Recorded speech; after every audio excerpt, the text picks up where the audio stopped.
Olá, meu nome é Fernanda, eu sou psicóloga hospitalar na Santa Casa de Campo Grande e hoje vamos falar um pouco sobre comunicação não violenta.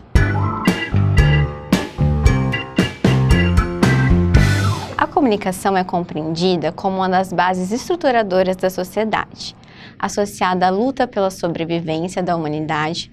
Por meio dela, busca-se o conhecimento para a expansão e melhoria da qualidade de vida. Considera-se como uma ferramenta indispensável em todas as formas de relações e só acontece de maneira satisfatória quando a mensagem é recebida da mesma forma que é transmitida.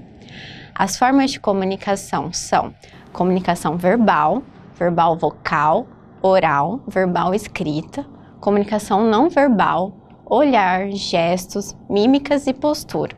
No entanto, no campo da comunicação, devemos considerar o equívoco, pois cada pessoa se comunica e interpreta algo a partir da sua própria realidade psíquica, como coloca o psicanalista Lacan. Você pode saber o que disse, mas nunca o que o outro escutou. O que pode atrapalhar o processo de comunicação? Diante disso, vários fatores podem atrapalhar o processo de comunicação, como o desconhecimento de si, o pré-julgamento do outro, desconsideração da subjetividade, os sentimentos e emoções, falta de objetividade, rodeios, emoções negativas, autoritarismo, defensividade, agressividade. As características de uma boa comunicação envolvem conhecimento de si próprio, suas características e necessidades, ser sensível às necessidades dos outros, não querer só falar, escutar o que o outro fala, usar as palavras cuidadosamente, elimine as más palavras, o sarcasmo, ironia que deturbam as mensagens e deixam outra pessoa na defensiva.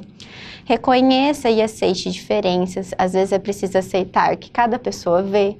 Se não for possível chegar a um acordo, ao menos é possível chegar a um entendimento mútuo e respeitoso. Você sabe se comunicar de forma não violenta? Os tipos de comunicação violenta são julgamentos, bullying, transferência de culpa, discriminação, falar sem escutar, reação com raiva, agir na defensiva, ironia, deboche, sarcasmo, gestos e expressões visuais agressivas, o famoso revirar de olho. O processo da comunicação não violenta.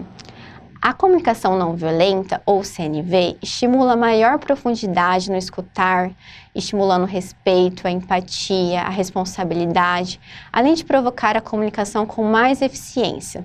Utiliza-se a CNV para mediar disputas e conflitos em todos os níveis, sendo uma forma de compaixão, empatia, mediar conflitos, conexão e forma de comunicação.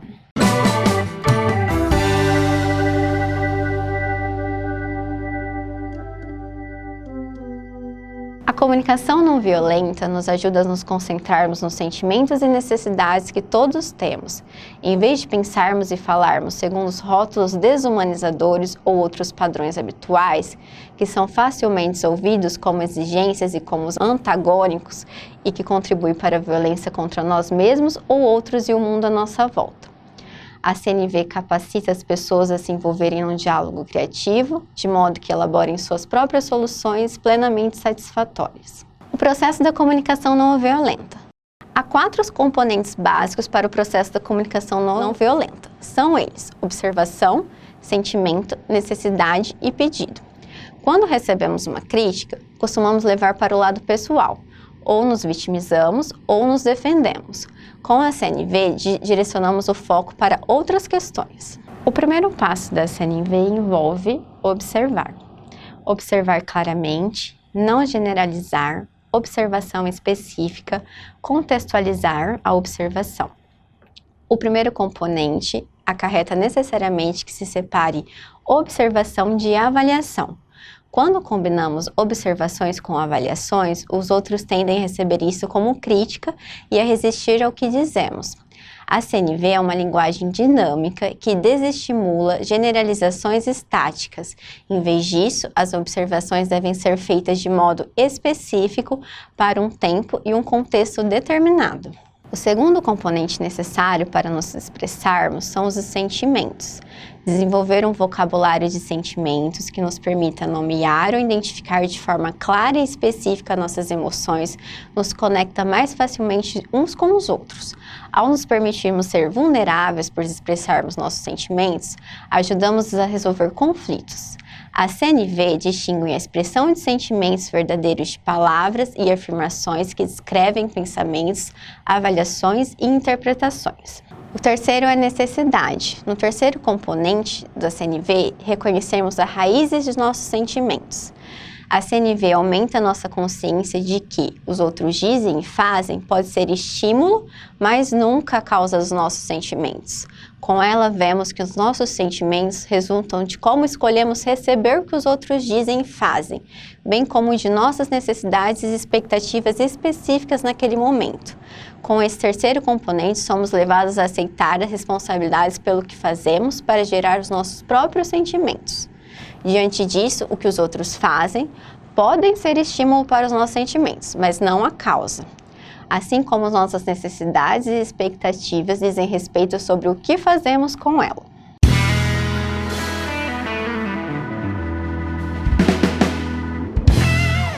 Ouvindo uma mensagem negativa, temos 4 opções como quando ouvimos algo negativo. O que os outros fazem pode ser o estímulo para os nossos sentimentos, mas não a causa.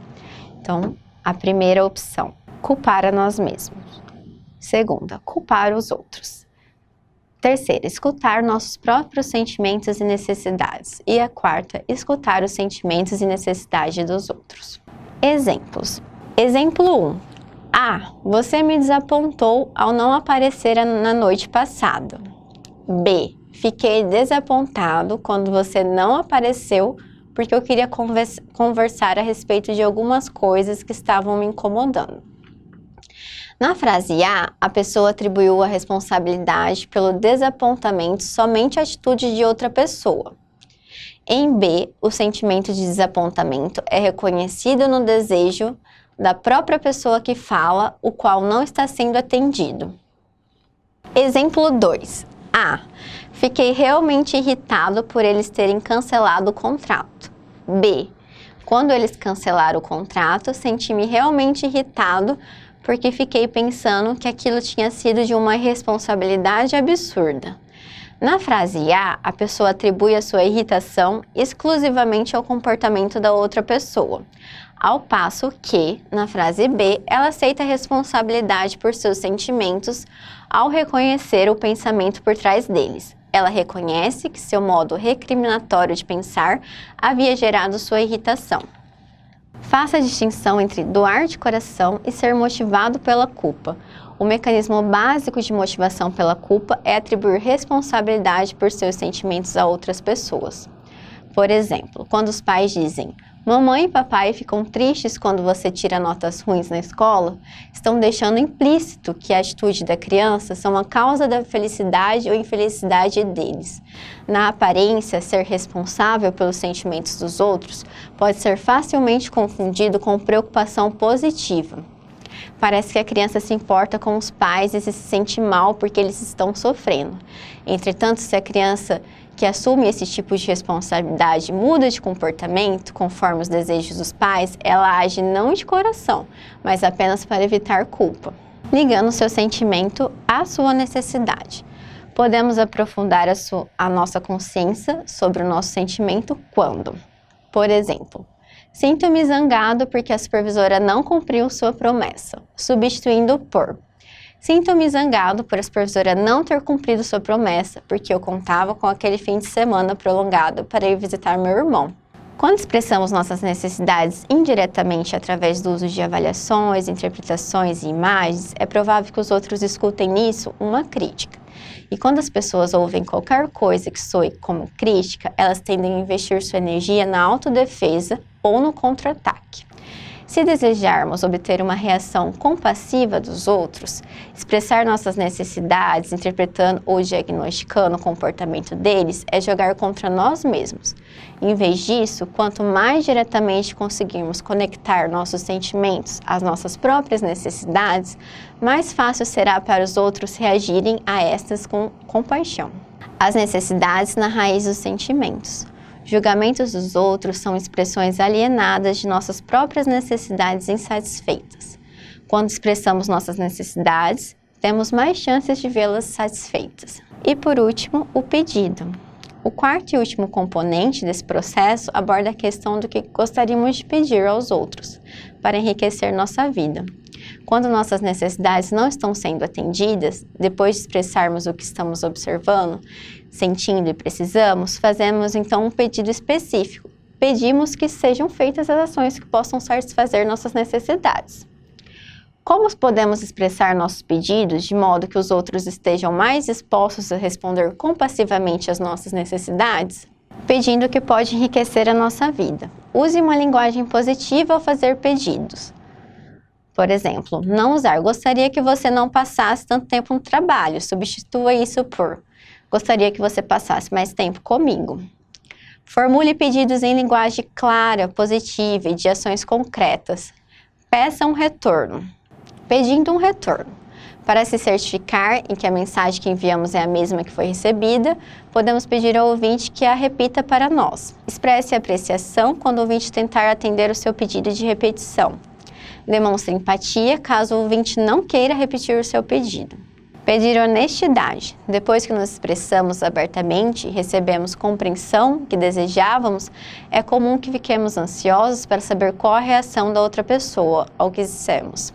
Geralmente, a honestidade que gostaríamos de receber toma 3 caminhos. Pedindo aquilo que o ouvinte está sentindo. Gostaria que você me dissesse como se sente a respeito do que acabei de falar. Pedindo aquilo que o ouvinte está pensando. Gostaria que você me dissesse se acha que terei sucesso com a ideia que lhe apresentei. O ouvinte está disposto a tomar determinada atitude? Resumindo e reforçando os pilares da comunicação não violenta. Observação, o primeiro passo para conseguir entender a situação. Deixe de lado os julgamentos, as interpretações pessoais. Segundo passo, o sentimento, mapear os sentimentos provocados pelas situações, como a tristeza, a raiva, nomear esses sentimentos, compreender a sua responsabilidade, não do outro. O terceiro passo, qual a sua necessidade? Atente sobre essa necessidade, os requerimentos dessas emoções que se despertaram em você. E o pedido. Por último, vem o pedido. O que as pessoas podem fazer para ajudar e atender às suas carências? O que você precisa do outro? A empatia como forma de mudar perspectiva. A empatia é a compreensão respeitosa do que os outros estão vivendo. Então, a empatia, mais uma vez, ela é a forma de mudar a perspectiva da comunicação. Ela ocorre quando conseguimos nos livrar de todas as ideias pré-concebidas e julgamentos a respeito das outras pessoas. Necessidade de empatia para dar empatia ao próximo. É preciso que nós passemos por esse processo de empatia para que também possamos oferecer empatia também ao próximo. Quanto mais empatia pela outra pessoa, mais seguros sentimos também. Por sermos convocados a revelar nossos pensamentos e necessidades mais profundos, às vezes podemos achar desafiador nos expressarmos em comunicação não violenta. Entretanto, essa expressão fica mais fácil depois que entramos em empatia com os outros, porque teremos então tocado sua humanidade e percebido a qualidade que compartilhamos. Quanto mais nos conectamos com os sentimentos e necessidades por trás das palavras das outras pessoas, menos assustador se torna nos abrirmos para elas. Obrigada!